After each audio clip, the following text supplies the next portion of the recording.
Dubai municipality শহরটিকে আগাগোড়া সবুজ চাদরে মুড়ে দিতে চাইছে। সবুজায়ন উদ্যোগের অংশ হিসেবে দুবাই মিউনিসিপ্যালিটি 53 লাখ ফুলের চারা ও আলংকারিক উদ্ভিদ রোপণ করেছে। বছর জুড়ে দুবাইয়ে 4.5 কোটি মৌসুমী ফুল ফুটে বলে ধারণা করা হয়। দুবাই মিউনিসিপ্যালিটি নানা ধরনের বিদেশি গাছের পাশাপাশি স্থানীয় গাফ, সিডর ও সমর গাছ রোপণ করেছে।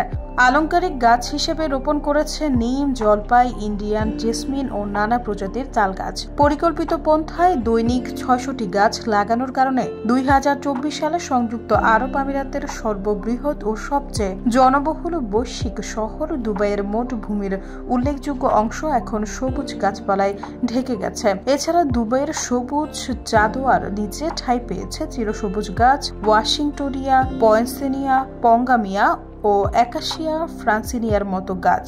1287 বর্গ কিলোমিটার আয়তনের এই শহরটিতে 165টি বিউটিফিকেশন স্পটও গড়ে তোলা হয়েছে। দুবাই মিউনিসিপ্যালিটি জানিয়েছে 2024 সালেই তারা দুবাই শহরে 2,16,500 গাছ লাগিয়েছে, যা ছিল 2023 সালের তুলনায় 17% বেশি। 65টি বিউটিফিকেশন স্পটের মধ্যে রয়েছে আবাসিক ও নগর এলাকা, সেকেন্ডারি রোড, ব্রিজের ইন্টারসেকশন, পাবলিক পার্ক, বিনোদন মঞ্চ ও পারিবারিক স্কয়ার। এখানেই শেষ নয়, দুবাই মিউনিসিপ্যালিটি বায়ু ও মাটির গুণাগুণ বাড়াতেও নানা কর্মসূচি হাতে নিয়েছে।